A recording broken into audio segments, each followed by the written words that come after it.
The Cold War has turned hot overnight. In the early hours of June 13th, Israel launched preemptive strikes on Iran. Multiple explosions were heard across Tehran, with online footage showing blasts lighting up the capital. But the fire that started in the city didn't stop there. Additional explosions occurred in Isfahan, Tabriz, Kermanshah, Hamadan, Qom, and Piranshah, cities that host nuclear, military, or strategic sites. Separate strikes also hit the Natanz nuclear site, the Arak heavy water reactor, and the Parchin military complex. Two countries that were friends in the 1970s and shared close relations that are now in a situation where a full-scale war has broken out between them. Did you know Iran was actually one of the countries that had brokered an end to the Six-Day War between the Arabs and Israel? But one event changed everything. The 1979 Iranian Revolution, the fall of Mohammad Reza Shah, and the rise of Ayatollah Khomeini. Which countries or groups would actually be pleased if a war broke out between Iran and Israel? And why doesn't the US take real steps toward peace between them? Some even say that Iran was indirectly behind the October 7 attack to prevent peace between Israel and other regional countries, especially Saudi Arabia, Iran's regional rival.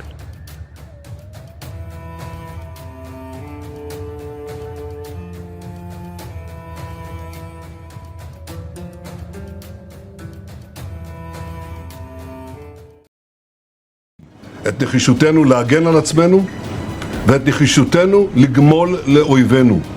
סינואר ודף לא הבינו זאת, נסראללה ומוחסן לא הבינו זאת, וכנראה יש בטהרן אלה שלא מבינים זאת.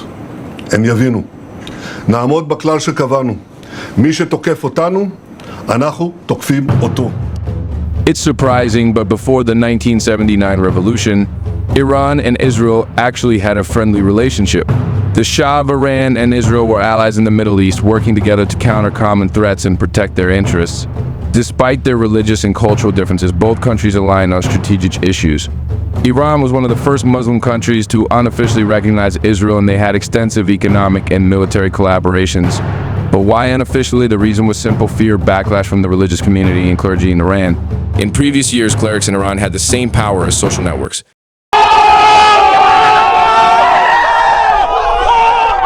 Shah's visit was encouraging and had strengthened the strong ties of friendship between the two countries. Despite the temporary imposition of martial law, the Shah's new government appears determined to press ahead with liberal reform. Students demonstrating in Tehran shouting death to the Shah pledge allegiance to the Islamic movement of the Ayatollahs. The number killed in Tehran since the beginning of the month is probably well over 100. But in 1979, everything changed. With the arrival of Ayatollah Khomeini and the Islamic Revolution in 1979, Iran quickly turned into a revolutionary force.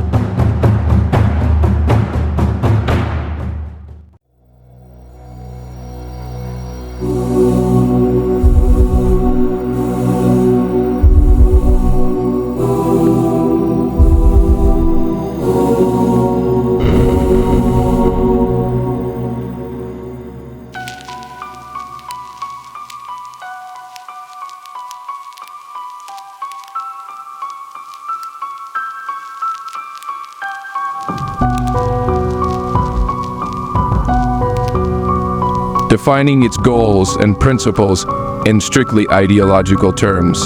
Khomeini openly stated that Palestine's land was occupied by Israel and that this occupation must end at all costs. He believed that the liberation of Palestine was a religious and national duty, branding Israel as the main enemy of Muslims. This stance not only intensified hostility toward Israel, but also reshaped Iran's relationships with other countries and Palestinian groups.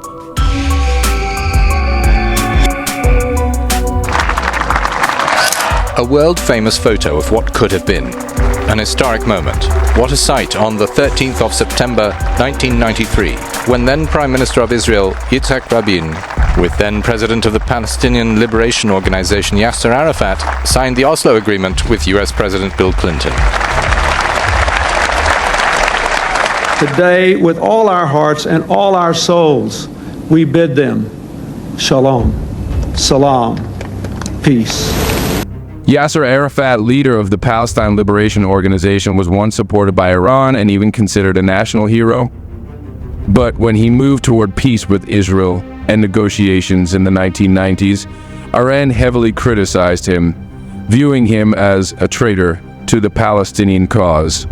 From that point, Iran cut its support for him, instead shifting support toward groups like Hamas that continued anti-Israel policies. Khomeini's government saw peace as a betrayal to both Palestinians and Islamic values. As a result, Iran began actively supporting other Palestinian groups that pursued a hardline stance against Israel, such as Hamas. This change laid the foundation for the anti-Israel stance of the Islamic Republic and formed an ideology that not only promoted hostility toward Israel, but also involved support for radical and armed groups across the Middle East. Iran's policies went beyond just opposing Israel, extending to a support network for groups that would challenge the region's stability. So just how far has this Iran-Israel hostility gone? Iran quickly adapted its regional strategy by establishing importance of proxy groups of various countries, creating a network of regional allies. Hezbollah in Lebanon, Hamas and Islamic Jihad in Palestine, along with groups in Iraq and Syria, became part of Iran's strategy. These groups not only opposed Israeli interests, but also bolstered Iran's influence in the Middle East, turning them into a powerful arm of Iran's regional ambitions. In Yemen, Iran's backing of the Houthis, officially known as Ansar Allah, has also become a prominent example of its influence. Since 2014, the Houthis have been in a civil war against Yemen's government, receiving significant military and financial support from Iran. Their missile and drone attacks on Saudi Arabia have created a new front in the Iran-Saudi rivalry, with the Houthis directly challenging Saudi and American interests.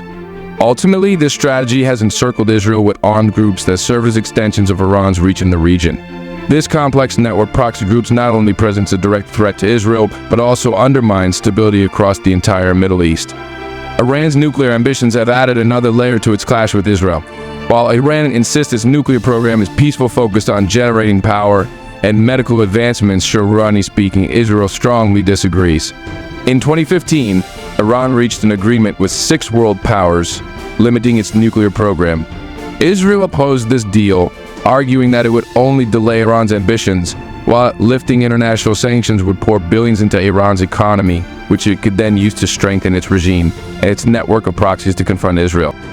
It's interesting that Israel has plenty of nuclear warheads and Iran is considered their number one enemy. Yet they insist that Iran shouldn't have any. Clearly, they're confusing the world's laws with the laws of the jungle.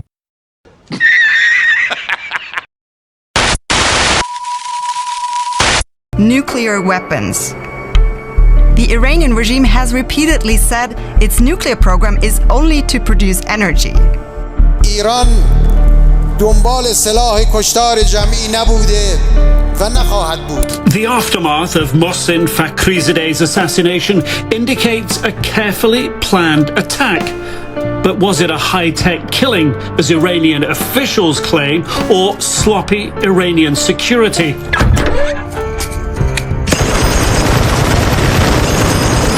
As Hollywood graphically depicts, the technology exists. In Breaking Bad, the key fob is the trigger, just meters from the gun. In the real world, in Iran, hypothetically possible. The challenge is in target acquisition. How does the autonomous device actually work out what it's supposed to be shooting? In recent years, Israel has actively tried to sabotage Iran's government actions, like assassinating Iranian scientists and attacking nuclear facilities. What has kept Israel, a small country, standing in the face of constant conflict since its founding, from the Six-Day War to the Yom Kippur War? I've actually made a separate video on Israel's founding and will release part 2 soon. The answer is simple: Israel hasn't been alone. Despite Iran's military power, there's a much stronger player in Israel's corner. One, we all know: the United States. Israel's strong ties to the US have been key to its survival. Perhaps if Israel hadn't existed, Iran and the US might still have the close relationship they shared in the 1970s. Did you know that during the Iran-Iraq War, Israel secretly collaborated with Iran under a U.S. mission selling Iran weapons? This covert operation, later known as the Iran-Contra affair, stirred up a lot of controversy. I might make a video about this scandal in the future. In recent years, the U.S. has brokered peace deals between Israel and some Arab countries, known as the Abraham Accords. These deals led nations like the UAE, Bahrain, and Sudan to normalize relations with Israel.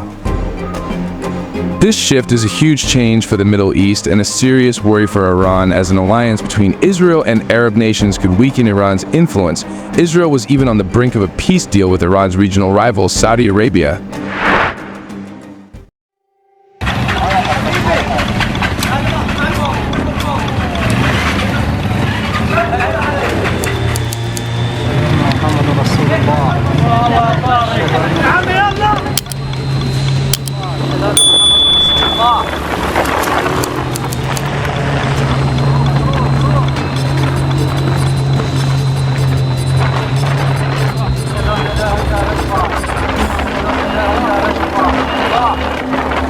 But then, one event changed everything. Can you guess what it was? October 7, 2023. Attacks on Israel by Palestinian groups, including Iran-backed Hamas, led to a chain reaction of conflicts and international responses. This assault brought a new crisis for Israel, sparking broader unrest across the Middle East and drawing Iran indirectly into the conflict.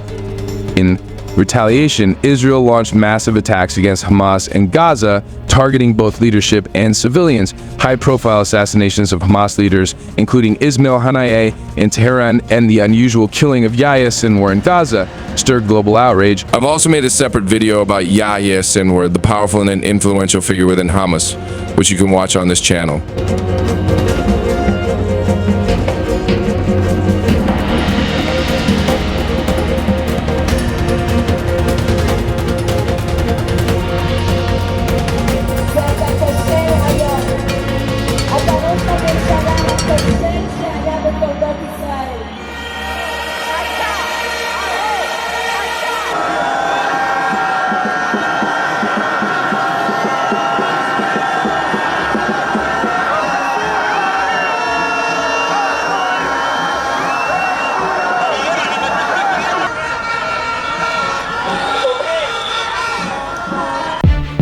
This escalated conflict with Hamas caused high civilian casualties in Gaza, leading to backlash from the global community and demonstrations in Western universities. The crisis even reached Tel Aviv, where citizens took to the streets against Netanyahu.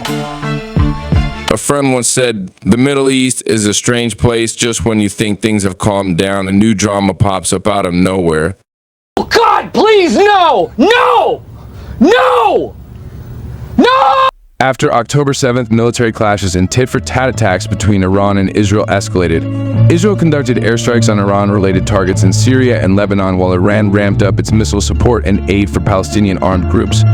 These hostilities threatened to spiral into a full-scale war, and the world watches anxiously, fearing that a broader conflict between Iran and Israel could erupt at any moment. The relationship between Iran and Israel, once close friends, now bitter enemies, has all the elements of a complicated tragedy. With a backdrop of historical alliances, ideological differences, and clashing regional interests, these two nations are on a path from which it's hard to turn back.